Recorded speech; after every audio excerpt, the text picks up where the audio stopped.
Magandang araw po mga brad, welcome pong muli sa ating YouTube channel, sa WinPH channel. So, ang topic po natin ngayon ay kung ano po ba ang makukuha nating kalakal sa mga lumang CD at sa mga sirang CD. Ang CD po ay tinatawag na compact disc. Ito po yung mga sinaunang ginagamit natin aside po sa mga BHS. Ito po yung sumunod sa BHS, yung CD o yung tinatawag na pong compact disc. So ito, i-share ko po sa inyo mga brad, lalo na po sa tulad nating baguhan sa pagkakalakal o pagja-junk shop, ay i-share ko na lang din po sa inyo mga brad kung ano po ba yung maaari nating makuha sa mga sirang CD o lumang CD, lalo na po kung mayroon pa po kayo dyan at namumroblema po kayo sa mga kung paano nyo po yan i-dispose. Kasi minsan po kasi pag hindi na po ginagamit or maliban na lamang po kung collection po ninyo ay meron po kayong dapat space, pero dito po sa atin kasi sa bahay maliit lang po yung bahay natin. So ang kailangan lang po natin ditong gawin is i-dispose po ito sa malapit na junk shop sa atin. Pero bago po yun mga brad ay i-share ko po muna sa inyo ang tatlong uri ng kalakal na maaari natin makuha dito. So una nga po dyan ay yung tinatawag na CD, yung bilog na ganto. Ang per kilo po nito sa amin mga brad ay 12 pesos. Pero minsan ay bumababa, tumataas. Pero maliban na lamang po mga brad kung sa inyong lugar ay mataas po ang kuha nila nito sa inyo, ay ipunin nyo lamang po kasi ang per kilo nito is mas mahal. Kung halimbawa maabutan nyo po yung pagtaas ng presyo, yung mga CD, ang iba naman po ang ginagawa nito is ginagawa nilang pang decor, dinidikit po yan sa mga wall at magiging attractive nga naman. Pero sa atin po ay i-dispose po natin siya para po sa ganun ay may pampaikot po tayo kumbaga. So una, ito po yung CD, yung nasa loob mismo ng ano natin, yung lagayan, yung compact disc. So ipon-ipunin nyo lang po yun mga brad. Ito naman po, pag binuksan nyo pong ganyan, meron po kayong makikitang papel. Yan, binibili din po ito ng junk shop bilang waste paper. Yan, makintab po kasi siya. So binibili po siya. Dito po sa amin, pag binenta nyo po ito dito sa amin is piso po ang kilo nito sa amin. Pero kung sa inyong lugar, kung direct po kayo sa mga nangunguha, yan sa bagsakan po ninyo is baka mas mahal po dyan sa inyo. So ito po yung pangalawa, yung waste paper po, yung nasa ng CD. Yan, yung dito sa loob niya. Yan. Tapos kung kukunin nyo po yan, yung CD, yan, ito na nga po yun. Nabibili po siya ng 12 pesos po dito sa amin. Dalawa po yan. Ang una, side A and then side B. Yan, side B. Yan, mga sinauna pong mga CD, DVD. Yan. Tapos mayroon po siyang dito sa loob, papel. Tinatanggal po yan, kina-classify, kasi ni-separate na rin po. Upang sa ganun po mga brad ay pag na-classify po natin, may kaakibat po yan ng mga kilo tsaka presyo. At ang naman po, ang pangatlo, yung tinatawag na malutong. Yan. Malutong po siya. Yan, binibili po ito ng junk shop bilang malutong ng plastic. Iba po kasi yung tunog nito mga brad. Parang pag binagsak niyo po siya, masyado crispy yung tunog. Yan. So nakakatatlo na po tayo mga brad, ano? So ang bonus na lang po dito ay yung plastic, yung ibabaw. Kasi may mga bahagi po kasi ng CD na ang lagayan po niya tulad nito,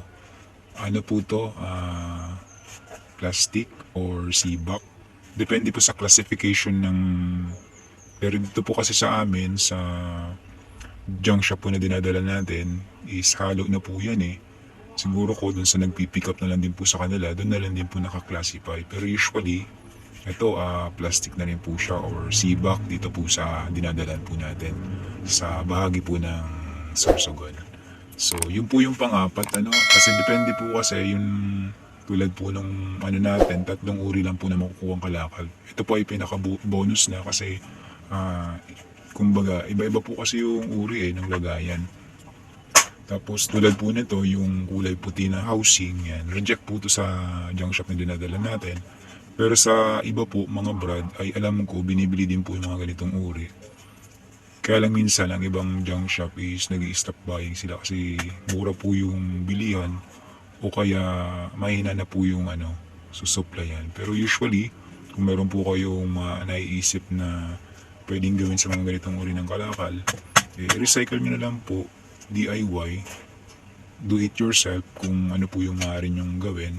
Pero sa atin po is i-dispose na lang po natin to properly. So ito po, no, mga puti, reject po yan dito sa amin. Yan, mga sirang DVD, CD. So ito, binigay lang naman po ito sa atin. So i-classify na lang din po natin to para maging pera at marolling na rin po natin. So una, yung CD. Yan, CD. Tapos waste paper, yung mga nasa harap yan, tsaka sa loob ng CD. Yan, waste paper po. Tapos malutong. Yan, malutong na plastic. Tapos ito po. Bali, 4 na po yan mga bre. Meron naman pong lagayan na ganito. Yan. Mono block po to. Or PVC. Ay, hindi.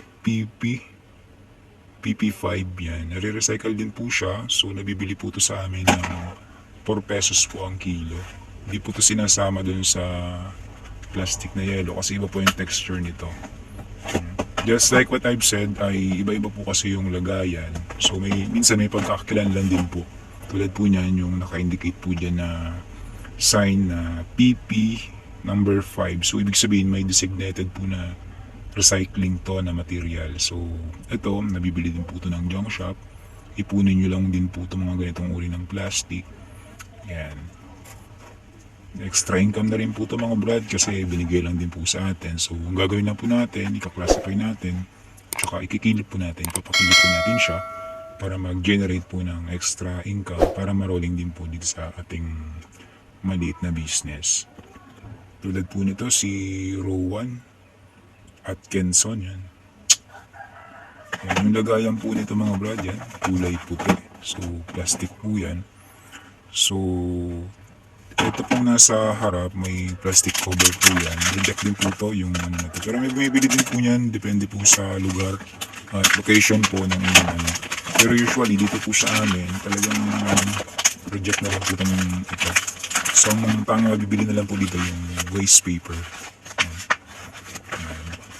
Piso po ang kilo dito sa amin. Pero di ko lang po alam sa inyong lugar.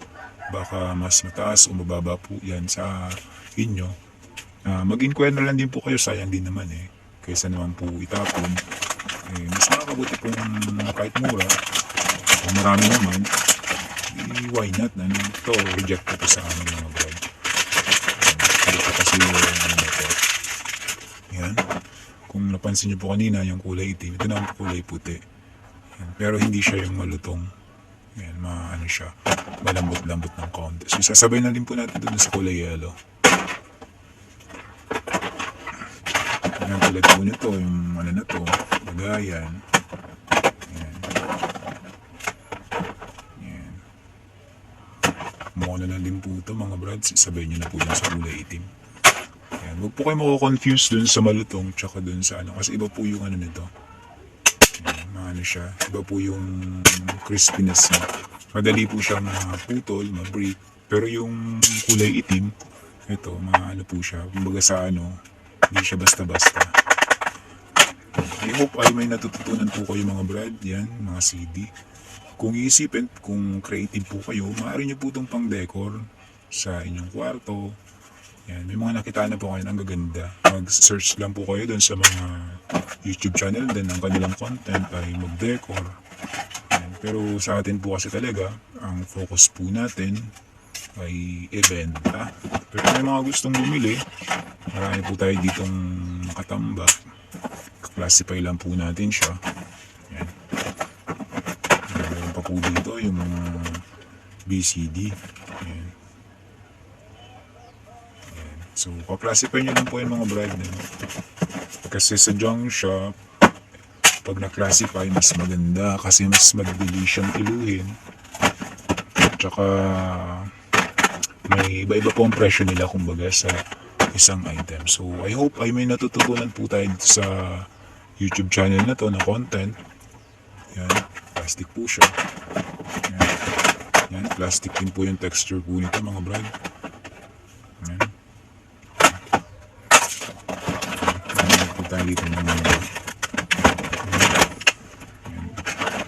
yan, nalagay po siya dito ng ano, yung pinakalaman niya. Ating tagumpay yun. Tatanggalin nyo lang po yung mga brad. Yan. Dati marami po tayong collection nito, kaya lang siyempre sa katagalan, tsaka may cellphone na po ngayon, mas madali na lang po ang access. As compared dati, kailangan mo pa ng player para makapanood ka ng mga ganito. Ngayon sa cellphone, kiklik mo na lang. Kaya na-phase out din po yata to. Pero alam ko, may mga gumagamit pa din nito sa mga malalayo sa city. Pero karamihan na po ngayon talaga sa cellphone. Google, YouTube. Pero ngayon, na-phase out na po itong mga to. Yan. Ay, mono po ito mga brad. Depende rin po sa klase. May mga tinatawag din po silang texture. Pag madulas, may ano din po silang pangalan. Mga ganitong ano.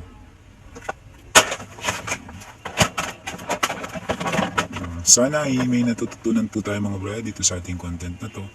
At kung halimbawa marami po kayong mga tambak na ganito, ay mayroon na rin po kayong idea kung paano po ba natin siya i-dispose.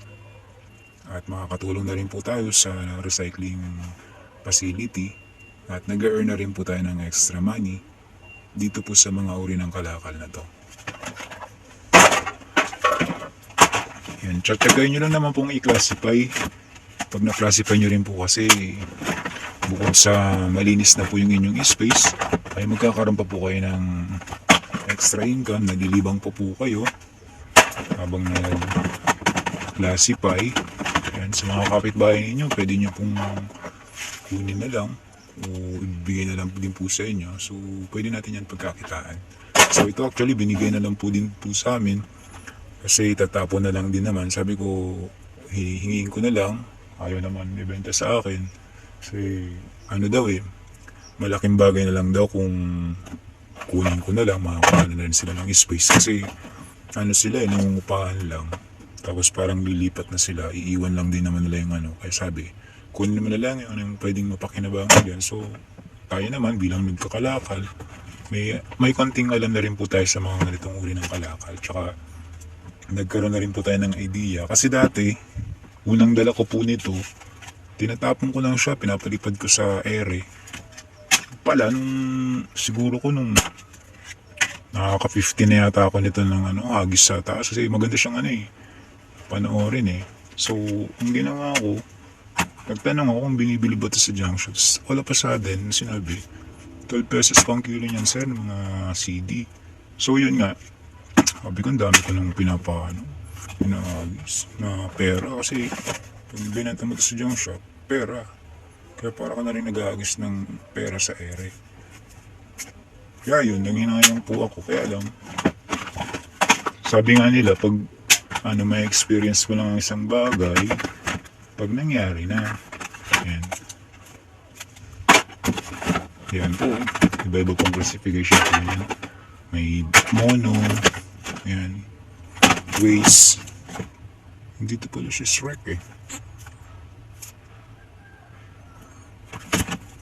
Yan. Sana po ay may natutunan po tayo mga brad sa ating YouTube channel, sa WinPH channel. Please do subscribe and like and hit the notification bell para po sa mga video para ma-update din po kayo. Maraming salamat po mga brad.